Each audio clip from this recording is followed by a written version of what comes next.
Pernah kepikiran nggak sih gimana ceritanya sebuah skandal korupsi di sini, terus kemajuan AI yang gila-gilaan di belahan dunia lain, dan bahkan, ya isi dompet kita, itu semua ternyata nyambung. Kelihatannya nggak ada hubungan kan? Tapi ternyata ada benang merahnya. Nah sekarang kita bakal coba urai benang merah itu bareng-bareng. Kunci buat ngerti semua ini ada di satu konsep, guncangan tiga lapis atau triple shock. Kedengarannya mungkin kayak istilah yang rumit ya, tapi ini bukan sekedar teori di buku. Anggap aja ini kayak alarm, peringatan serius soal cara dunia kita berputar sekarang. Jadi pertanyaannya kan, apa coba hubungannya kasus laptop sekolah di Indonesia sama persaingan teknologi di Cina? Atau bahkan kebijakan ekonomi di Yunani? Aneh kan kedengarannya, jauh banget. Tapi percaya deh, semua ini saling kait-mengkait dengan cara yang mungkin nggak pernah kita bayangin sebelumnya. Oke, sebelum kita masuk lebih dalam, kita harus lihat dulu gambaran besarnya. Coba kita pahami dulu, kita ini sekarang hidup di dunia yang, ya penuh guncangan. Guncangan apa aja sih maksudnya? Yuk kita bedah. Jadi, guncangan tiga lapis ini tuh intinya ada tiga kekuatan super besar yang lagi ngebentuk ulang dunia kita.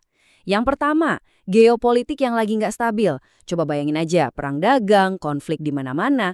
Terus yang kedua, dampak perubahan iklim. Ini udah nggak bisa kita pura-pura nggak lihat lagi. Dan yang ketiga, nah ini yang larinya kencang banget, disrupsi teknologi. Terutama soal AI yang lagi meledak di mana-mana. Dan ini bukan omong kosong ya, konsep ini benar-benar diambil dari analisis pasar yang real. Gabungan dari tiga guncangan tadi, itulah yang bikin pasar saham naik turun, nilai obligasi goyang, mata uang juga sama. Efeknya itu kerasa banget di seluruh penjuru dunia.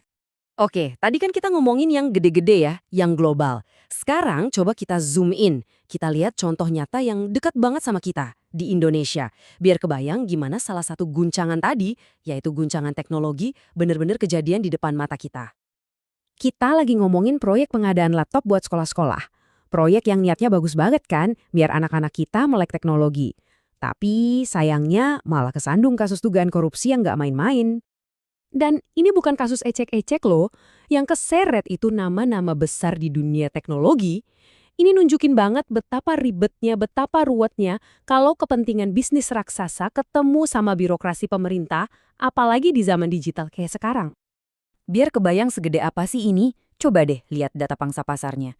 Ini tuh kue bisnis yang gede banget.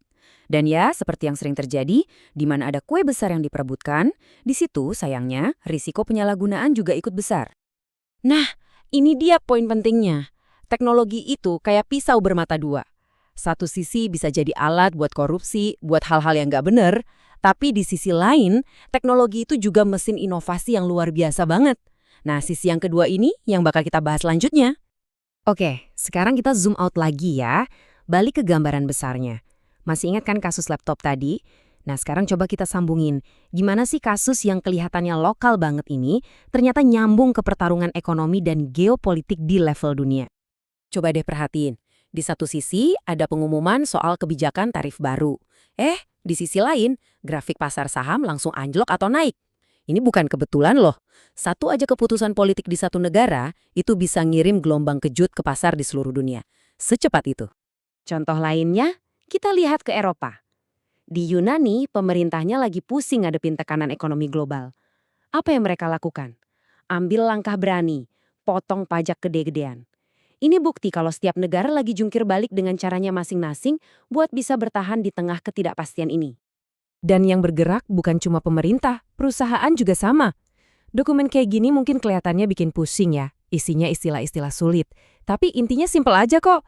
Ini cara perusahaan buat jaga-jaga, nyari modal baru, biar bisa selamat atau bahkan jadi pemenang di tengah badai ekonomi global. Nah, sekarang kita balik lagi ke pisau bermata dua tadi, soal teknologi. Kalau tadi kita udah lihat sisi gelapnya di kasus korupsi, sekarang kita lihat sisi terangnya yang benar-benar menyilaukan, yaitu perlombaan AI. Ini bukan sekedar inovasi, ini soal dominasi global. Jadi, sementara ada yang sibuk menyalahgunakan teknologi, di belahan dunia lain ada yang nge-push batasannya dengan kecepatan super kilat. Dan ngomongin soal kecepatan, ini bener-bener gila. Ada startup di Cina, mereka mau rilis agen AI baru. Ini bukan lagi sekedar chatbot buat nanya-nanya ya. Ini AI yang bisa ngerjain tugas-tugas rumit sendirian, secara otonom. Ini level selanjutnya. Dan ini bukti nyata kalau perang dominasi teknologi global itu lagi panas-panasnya sekarang. Taruhannya gede banget. Oke, kita udah ngumpulin semua kepingan puzzle-nya nih. Ada skandal lokal, ada gejolak ekonomi global, ada juga balapan AI yang super ketat. Sekarang, waktunya kita satuin semua kepingan itu. Kita lihat gambar utuh apa yang terbentuk. Dan inilah intinya. Skandal laptop di sini, kebijakan tarif di sana, pemotongan pajak di Eropa, sampai AI canggih di Cina, itu semua bukan cerita-cerita yang berdiri sendiri. Mereka semua itu gejala. Gejala dari satu hal yang sama, guncangan 3 lapis.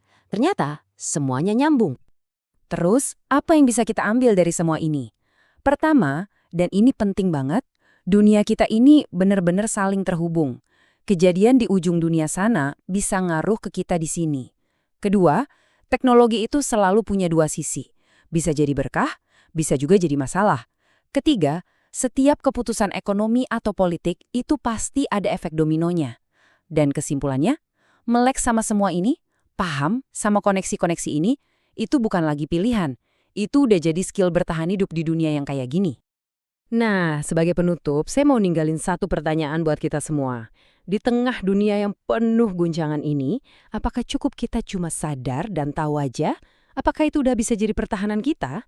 Atau jangan-jangan kita perlu melakukan sesuatu yang lebih dari itu?